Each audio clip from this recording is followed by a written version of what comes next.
সাবেক সিসিকে নিয়ে মব তৈরির বিষয়টি কাম্য নয়, বাহিনীর কেউ জড়িত থাকলে ব্যবস্থা নেওয়ার আশ্বাস স্বরাষ্ট্র উপদেষ্টার।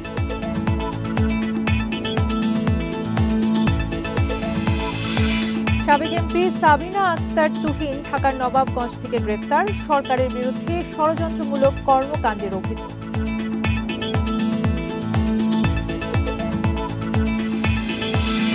সপ্তাহের ব্যবধানে পাইকারি ও খুচরায় বেড়েছে চালের দাম, মজুদের প্রবণতা বাড়ায় বাজার চড়া।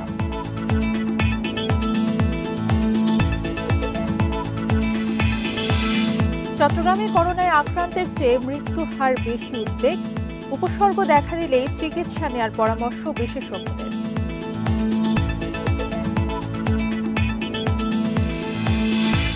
এবং সুনামগঞ্জের টাঙ্গুয়ার হাওরের ওয়াচ টাওয়ার এলাকায় পর্যটকবাহী হাউসবোট প্রবেশ নিষিদ্ধ, নির্দেশ না মানলে আইনি ব্যবস্থা। স্বাগত সমগ্র বাংলাদেশের সঙ্গে আছি তসলিমে জান্নাত। অর্থে শিরোনাম শুনছিলেন, এবারে পুরো খবর। সাবেক প্রধান নির্বাচন কমিশনার কেএম নুরুল হুদার 10 দিনের রিমান্ড আবেদন করেছে পুলিশ। দুপুরে এই আবেদন করেন শেরেবাংলা নগর থানার উপপরিদর্শক শামসুজ্জোহা সরকার। এ বিষয়ে ঢাকার মেট্রোপলিটন ম্যাজিস্ট্রেট আদালতে শুনানি হবে। এর আগে বিএনপির করা মামলায় গ্রেপ্তার দেখানো হয় সাবেক প্রধান নির্বাচন কমিশনার কেএম নুরুল হুদাকে। রোববার সন্ধ্যায় রাজধানীর উত্তরায় তাকে আটক করে পুলিশে দেয় জনতা। এ সময় হেনস্থার শিকার হন সাবেক সিইসি। এদিকে সরকারি বিবৃতিতে নুরুল হুদাকে লাঞ্ছনার ঘটনায় জড়িতদের বিরুদ্ধে ব্যবস্থা নেওয়ার আশ্বাস দেওয়া হয়েছে। 2014, 2018, 2024 সালের 3টি জাতীয় নির্বাচনে কারচুপির অভিযোগ বিএনপি সহ বিভিন্ন দলের। এ নিয়ে রোববার শেরেবাংলা নগর থানায় মামলা করে বিএনপি। মামলায় সাবেক প্রধানমন্ত্রী শেখ হাসিনা, সাবেক 3 প্রধান নির্বাচন কমিশনার সহ 24 জনের নাম উল্লেখ করা হয়।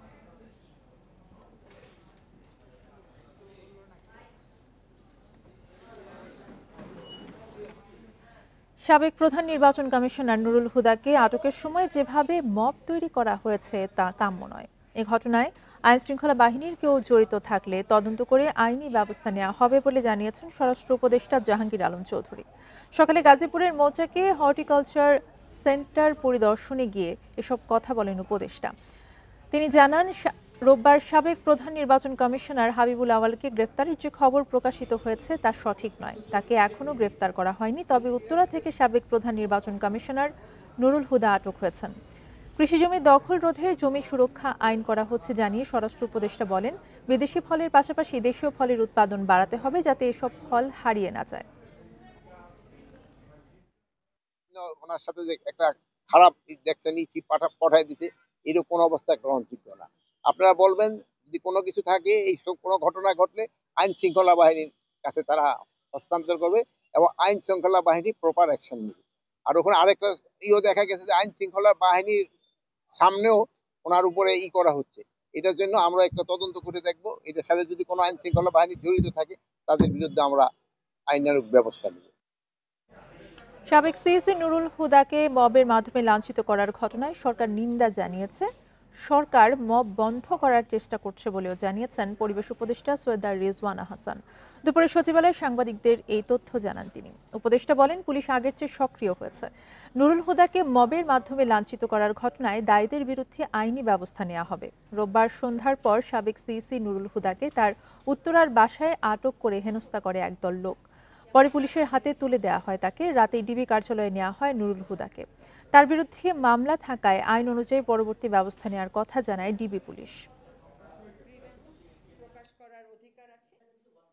যারা এটার জন্য দায়ী তাদের বিরুদ্ধে যথাযথ আইনি ব্যবস্থা তারা গ্রহণ করবে এবং ওই ব্যবস্থা গ্রহণ করাটা পর্যন্ত আমরা অপেক্ষা করি। আর পুলিশ বেশ সক্রিয় হয়েছে, কিন্তু আমি যেটা বললাম, একটা আদর্শ পরিস্থিতিতে পরিবেশে আমরা দায়িত্ব গ্রহণ করি নাই। আমরা চেষ্টা করছি যতটা নন ভায়োলেন্ট উপায়ে পারা যায় সকল বিক্ষোভটাকে অ্যাড্রেস করতে। সাবেক এমপি ও যুব মহিলা লীগ ঢাকা উত্তরের সাবেক সভাপতি সাবিনা আক্তার তুহিনকে গ্রেফতার করেছে ডিবি। রাজধানীর শেরেবাংলা নগর থানার সন্ত্রাস বিরোধী আইনের মামলায় রাত 2:30টার দিকে ঢাকার নবাবগঞ্জ থেকে তাকে গ্রেফতার করা হয়। ডিবি সূত্র জানায়, সাবিনা আক্তার তুহিনের বিরুদ্ধে একাধিক মামলা রয়েছে। দুর্নীতি, রাজনৈতিক সহিংসতায় উস্কানি ও সরকারের বিরুদ্ধে ষড়যন্ত্রমূলক কর্মকাণ্ডে সংশ্লিষ্টতার অভিযোগ রয়েছে তার বিরুদ্ধে। ডিবি জানায়, সাম্প্রতিক রাজনৈতিক সহিংসতা ও হত্যা মামলার সন্দেহভাজন হিসেবে আইনশৃঙ্খলা বাহিনীর নজরদারিতে ছিলেন এই যুব মহিলা লীগের নেত্রী। গত 5 আগস্ট আওয়ামী লীগ সরকারের পতনের পর গা ঢাকা দেন সাবেক এমপি সাবিনা আক্তার তুহিন।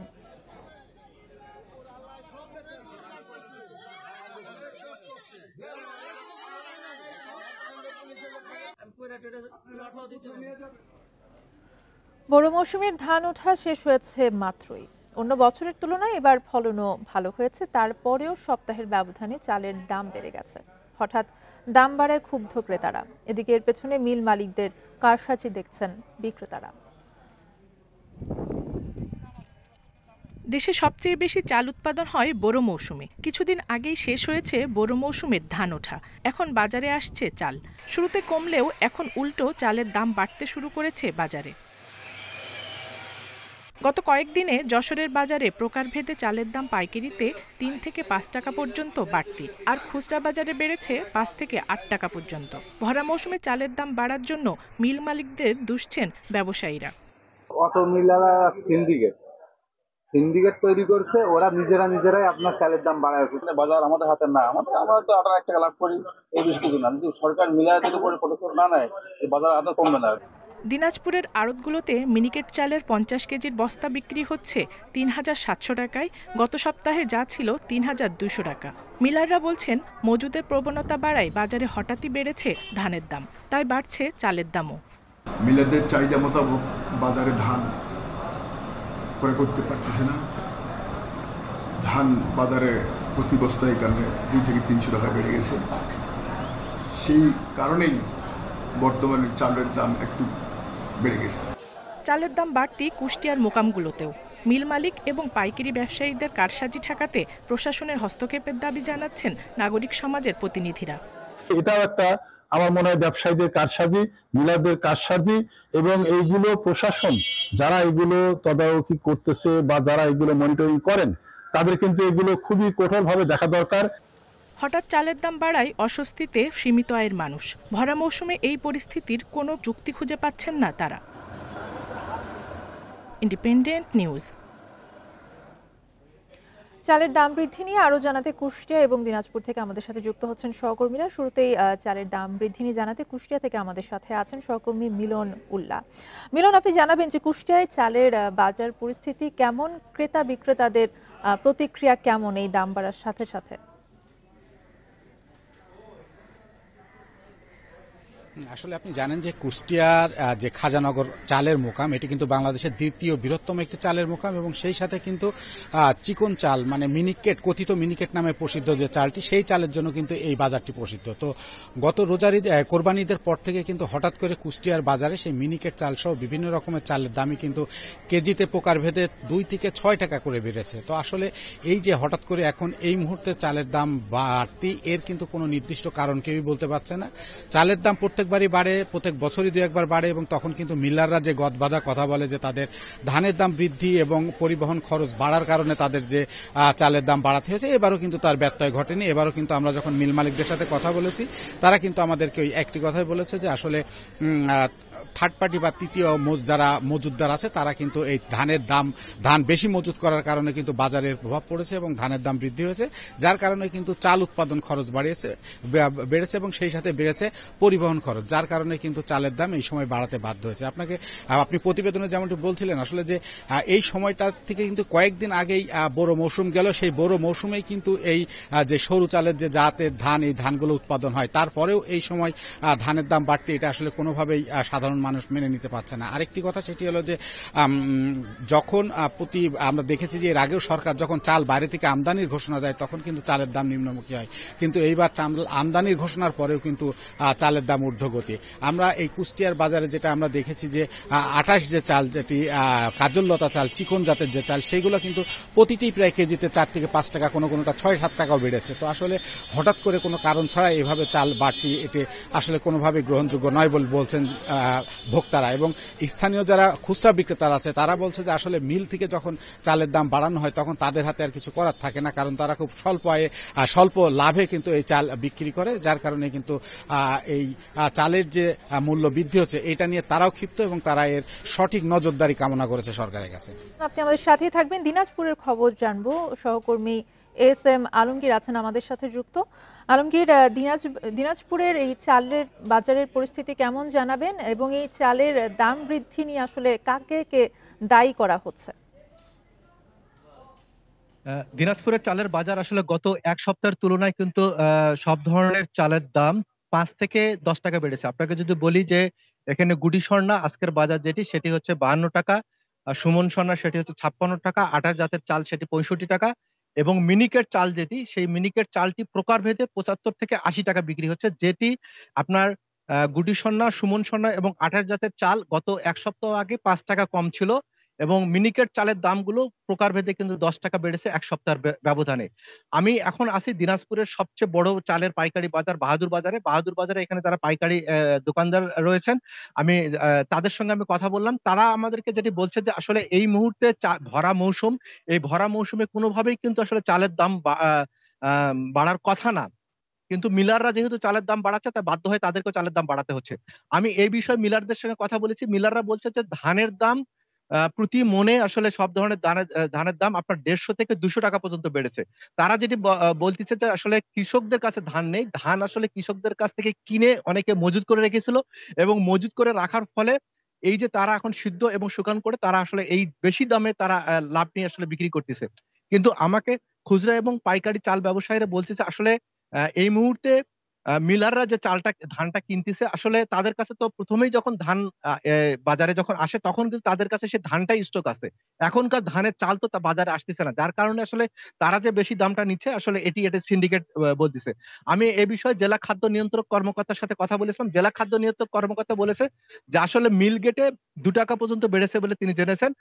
উনি যেটি বলতেছেন যে বাজারে আমনের যে চালটা ছিল সেই আমনের চালটা শেষ, পাশাপাশি বোরোর ধানও শেষ, এবং ভারত থেকে যে চাল আমদানি করার হয়েছিল এলসির যে চালটি, সেই চালটি প্রায় শেষের দিকে, যার কারণে আসলে কিছুটা চালের দাম বেড়েছে।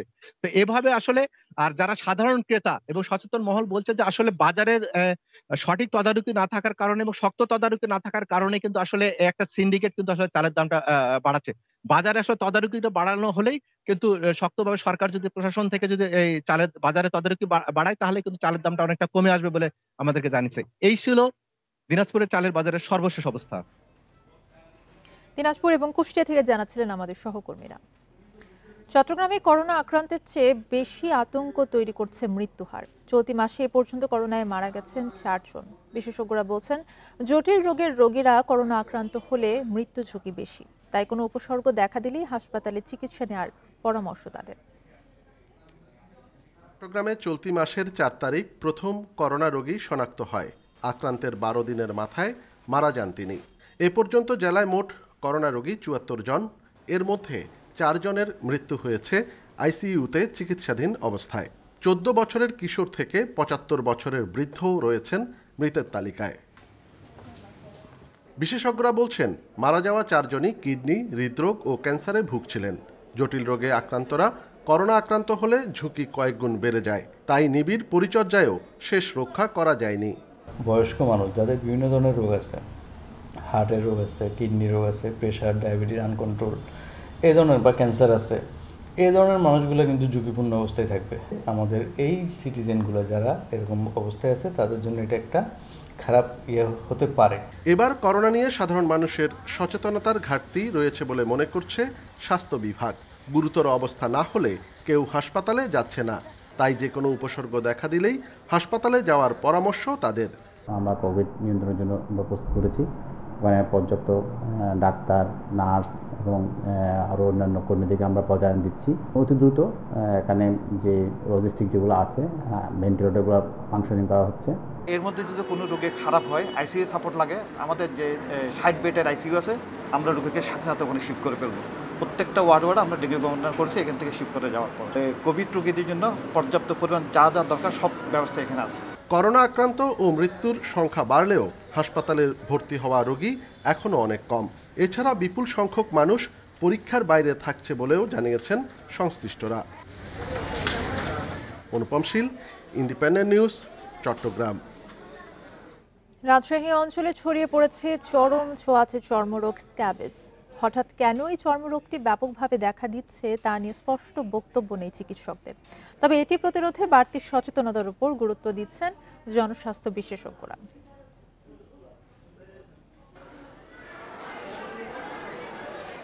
গত মাসের শুরু থেকে অস্বাভাবিকভাবেই স্ক্যাবিসের বিস্তার ঘটেছে রাজশাহী অঞ্চলে।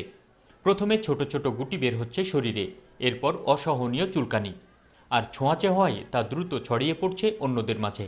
চুলকাচ্ছে, গোটা গা হাত পায়ে চুলকাচ্ছে, চুলকানোর পরে ফুসরি হচ্ছে, ফুসরিতে পানি বের হচ্ছে। মনে করেন এই ঘাও হওয়া, এই চুলকায়, এই ওষুধপাতি খাওয়ায় কমে আবার বাড়ে।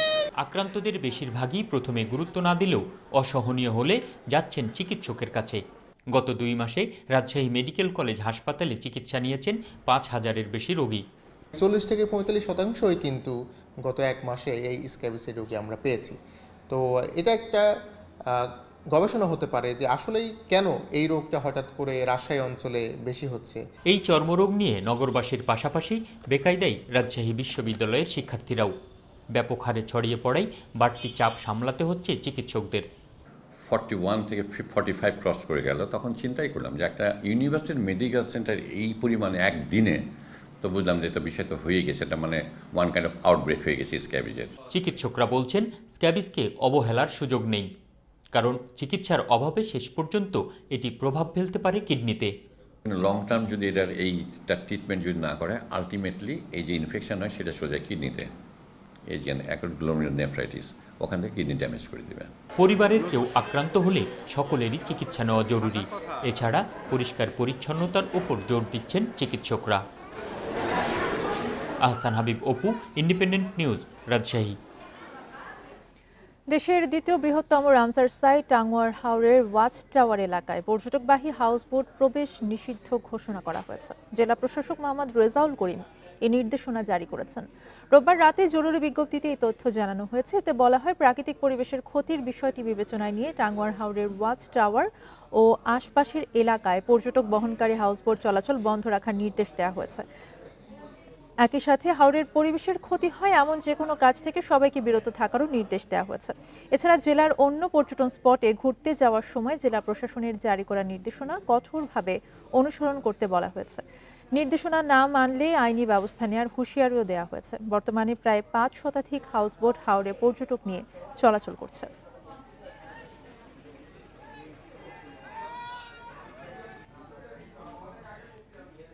ফেনীতে গত বছরের ভয়াবহ বন্যা পরবর্তী বিভিন্ন উন্নয়ন কাজের উদ্বোধন করা হয়েছে। ছাগলনাইয়া ও ফুলগাজীতে 12টি প্রকল্পের উদ্বোধন করেন বিমান বাহিনী প্রধান air chief marshal Hasan Mahmud খান।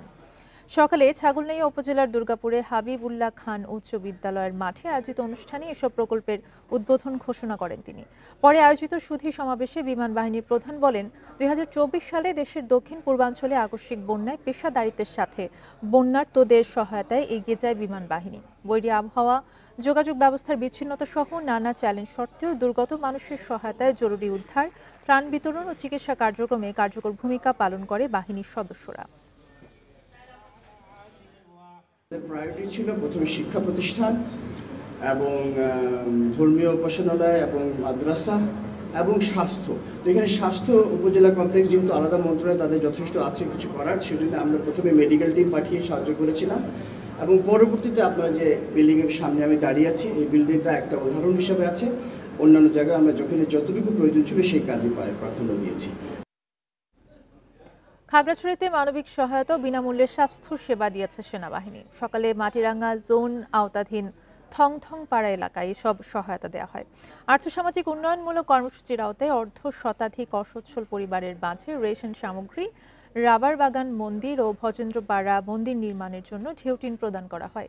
পাশাপাশি 2 জন হতদরিদ্র পাহাড়ি নারীকে উন্নত চিকিৎসার জন্য আর্থিক সহায়তা এবং শিশুকবাড়ি সরকারি প্রাথমিক বিদ্যালয়ের শিক্ষার্থীদের মাঝে ক্রীড়া সামগ্রী বিতরণ করা হয়। এছাড়া প্রায় 5 শতাধিক মানুষকে বিনামূল্যে চিকিৎসা সেবা ও ওষুধ বিতরণ করে সেনাবাহিনী। এসব সহায়তায় খুশি হতদরিদ্ররা।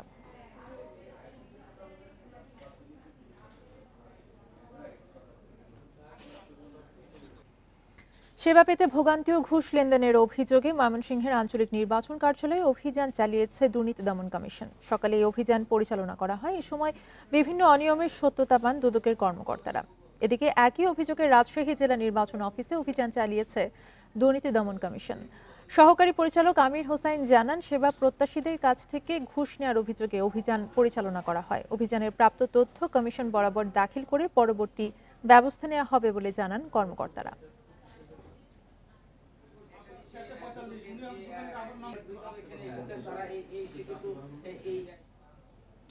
প্রকৌশল বিভাগকে সর্বোচ্চ গুরুত্ব দিয়ে আগামী অর্থ বছরের বাজেট ঘোষণা করেছে চট্টগ্রাম সিটি কর্পোরেশন। দুপুরে নগরীর থিয়েটার ইনস্টিটিউট মিলনায়তনে city mayor doctor Shahadat Hossain ২,১৪৫ কোটি ৪২ লাখ টাকার এই বাজেট ঘোষণা করেন। এ সময় মেয়র বলেন, সম্পদের সীমাবদ্ধতা সত্ত্বেও নগরবাসী সুবিধার জন্য পরিষ্কার পরিচ্ছন্নতা, সড়ক বাতি, স্বাস্থ্যসেবা, রাস্তাঘাট, নালা নর্দমা মেরামত ও রক্ষণাবেক্ষণের দিকে বেশি গুরুত্ব দেওয়া হয়েছে। এছাড়া নগরীর দখল হয়ে যাওয়া জায়গা পুনরুদ্ধার, প্লাস্টিক মুক্ত নগরী গঠন, পতেঙ্গা সমুদ্র সৈকতকে আধুনিকীকরণ সহ নানা বিষয়কে বাজেটের আওতায় আনা হয়েছে বলেও জানান সিটি মেয়র।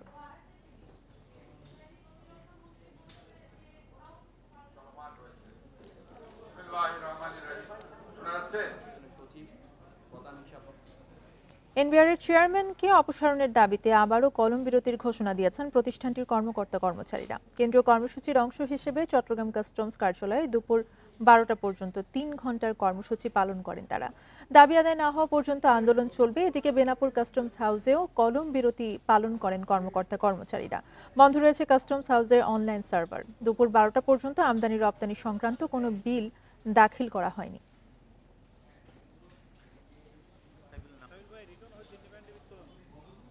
দিনাজপুর সীমান্ত দিয়ে ভারত থেকে অবৈধভাবে দেশে প্রবেশের সময় 4 জনকে আটক করেছে বিজিবি। সোমবার ভোরে বোচাগঞ্জ উপজেলার দিঘির পাড় সীমান্তে এই ঘটনা ঘটে। আটকরা দিনাজপুরের বোচাগঞ্জ, বিরল এবং ঠাকুরগাঁওয়ের পীরগঞ্জ উপজেলার বাসিন্দা।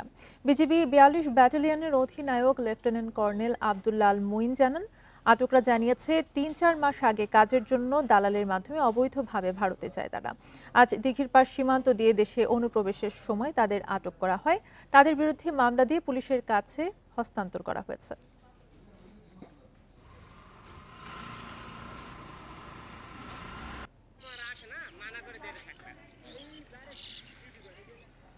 কিশোরগঞ্জের ভৈরবে নিজ ঘর থেকে বৃদ্ধের মরদেহ উদ্ধার করেছে পুলিশ।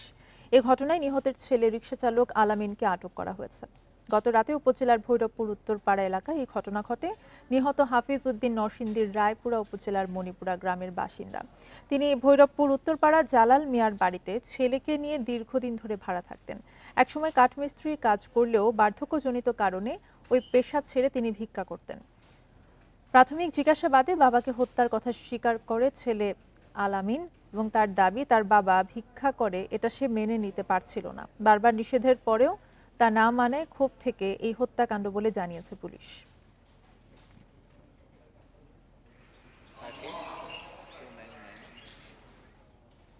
রাজবাড়ীর গোয়ালন্দে এক ব্যবসায়ীকে কুপিয়ে হত্যা করেছে দুর্বৃত্তরা।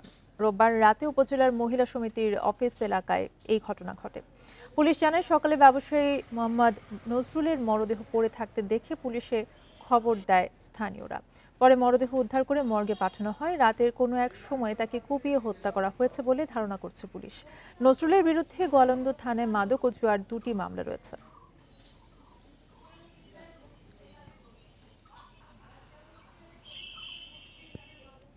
চাঁপাইনবাবগঞ্জের নাচলে ভ্যান চালক রাজু আহমেদের মরদেহ উদ্ধার করেছে পুলিশ। সকালে উপজেলার পারিলা এলাকা থেকে মরদেহটি উদ্ধার করা হয়। পুলিশ জানায়, রোববার সকালে ব্যাটারি চালিত ভ্যান নিয়ে বাড়ি থেকে বের হন রাজু। আজ ভোরে পারিলা এলাকায় তার গলা কাটা মরদেহ দেখে পুলিশে খবর দেয় স্থানীয়রা।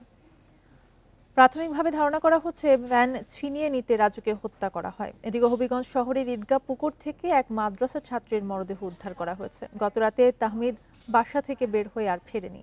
রাত 2:30টার দিকে পুকুরে তার মরদেহ দেখে পুলিশে খবর দেয় স্থানীয়রা।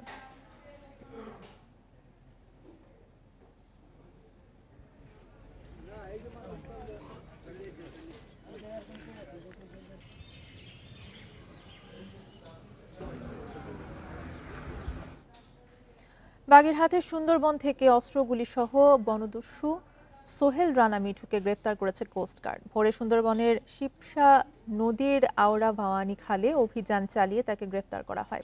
কোস্টগার্ড জানায়, বনদস্যু করিম শরীফ বাহিনীর সদস্য মিঠু খাল এলাকায় অবস্থান করছে এমন খবরে সেখানে অভিযান চালানো হয়। এ সময় একটি বন্দুক ও 3টি গুলি সহ গ্রেপ্তার করা হয় মিঠুকে।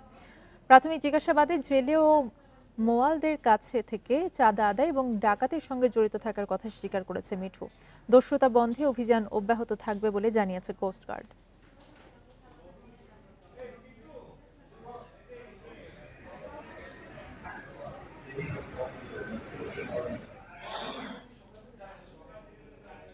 লক্ষ্মীপুরে ডাকাতি করতে গিয়ে গৃহবধূকে ধর্ষণের অভিযোগে 2 যুবককে গ্রেফতার করেছে পুলিশ। রোববার রাতে সদর থানার বিভিন্ন এলাকায় অভিযান চালিয়ে মোহাম্মদ সোহেল এবং নূর করিমকে গ্রেফতার করা হয়। পুলিশ জানায় 21 জুন রাতে সদর উপজেলার চর মনসা গ্রামে একটি বাড়িতে 6 জনের একদল ডাকাত হানা দেয়। পরে অস্ত্রের মুখে পরিবারের সদস্যদের বেঁধে ফেলে তারা। এ সময় টাকা এবং স্বর্ণালংকার লুট করা হয়। এক পর্যায়ে গৃহবধূকে ধর্ষণ করে পালিয়ে যায় ডাকাতরা। পরে এই ঘটনায় গৃহবধূর স্বামী বাদী হয়ে 2 জনের নাম উল্লেখ করে এবং অজ্ঞাত 4 জনকে আসামি করে মামলা করেন। বাকি আসামিদের ধরতে পুলিশের অভিযান চলছে। ঘটনা ঘটার পর অভিযোগ দেওয়ার প্রেক্ষিতে আমরা আসামি দুইজন ডাকাত গ্রেপ্তার করেছি। অজ্ঞাতরা 4 জন ডাকাত গ্রেপ্তারের চেষ্টা অব্যাহত রয়েছে। টেকসই কৃষি নিশ্চিত করতে হলে কৃষকদের সঙ্গে ঘনিষ্ঠভাবে কাজের পাশাপাশি হতে হবে প্রযুক্তি নির্ভর। যশোরে কৃষি বিষয়ক এক কর্মশালায় এসব কথা বলেন কৃষিবিদরা। দুপুরে যশোরের আঞ্চলিক কৃষি সম্প্রসারণ অধিদপ্তরের কনফারেন্স রুমে এই কর্মশালায় বক্তারা আরও বলেন, কৃষি উৎপাদন বৃদ্ধির পাশাপাশি গুণগত মান বজায় রেখে পরিবেশ বান্ধব চাষাবাদে গুরুত্ব দিতে হবে। অনুষ্ঠানে যশোর অঞ্চলের 6 জেলার উপপরিচালক, 31 উপজেলার কৃষি কর্মকর্তা, কৃষি গবেষণা কেন্দ্র, হর্টিকালচার সেন্টার, বীজ বিপণন বিভাগ, বিএডিসি এবং কৃষি সম্প্রসারণ অধিদপ্তরের বিভিন্ন পর্যায়ের কর্মকর্তারা অংশ নেন। কর্মশালায় টেকসই কৃষির বর্তমান অবস্থা, চ্যালেঞ্জ, অর্জন এবং ভবিষ্যৎ পরিকল্পনা নিয়েও আলোচনা হয়।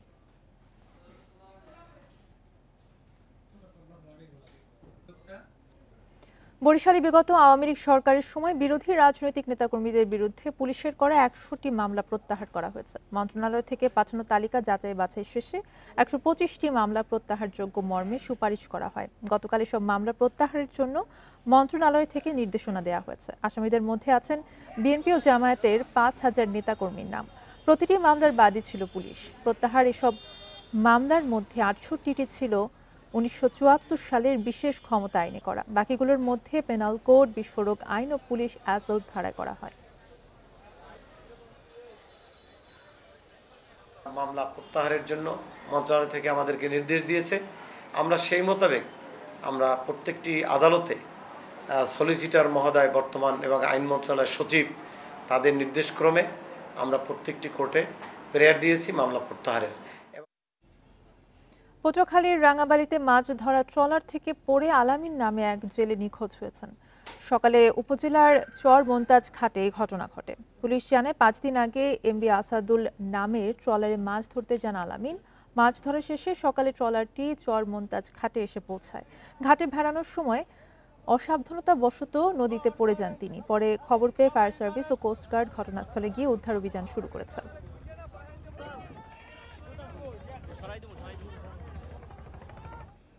ঝিনাইদহে এক ব্যবসায়ীর বাড়িতে ডাকাতির অভিযোগ উঠেছে। লুট করা হয়েছে নগদ টাকা এবং স্বর্ণালংকার। রোববার মধ্যরাতে সদর উপজেলার উত্তর সোমসপুর গ্রামে এই ঘটনা ঘটে। ভুক্তভোগীরা জানায়, রাতে হঠাৎ 5 থেকে 6 জনের একদল ডাকাত ব্যবসায়ী সাগর খাঁর বাড়িতে হানা দেয়। এ সময় অস্ত্রের মুখে পরিবারের সবাইকে জিম্মি করে ফেলে ডাকাতরা। পরে নগদ 2 লাখ টাকা ও 8 ভরি স্বর্ণালংকার লুট করে পালিয়ে যায় তারা। এই ঘটনায় থানায় লিখিত অভিযোগ করেছে ব্যবসায়ী সাগর।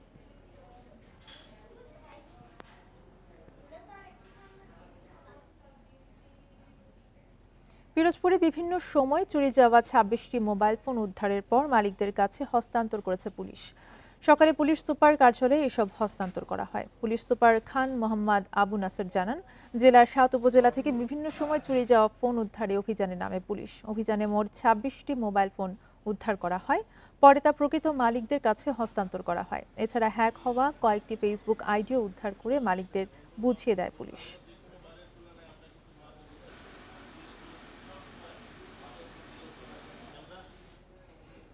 বরিশালে ব্যাটারি চালিত রিকশা বন্ধের দাবিতে বিক্ষোভ করেছেন প্যাডেল চালিত রিকশা শ্রমিকরা। বেলা 11:30টায় নগরীর সদর রোডের অশ্বিনী কুমার হলের সামনে বিক্ষোভ করেন তারা। রিকশা চালকরা বলেন, ব্যাটারি চালিত রিকশা দিন দিন বাড়ছে। নগরীর সদর রোড সহ 5টি সড়কে ব্যাটারি চালিত রিকশা চলাচল নিষেধ থাকার পরেও তা মানা হচ্ছে না। দ্রুত এসব যানবাহন বন্ধের দাবি জানান তারা। পরে একটি মিছিল বের করা হয়। মিছিলটি শহরের প্রধান সড়ক প্রদক্ষিণ শেষে জেলা প্রশাসকের কার্যালয়ে স্মারকলিপি প্রদান করেন রিকশা শ্রমিকরা।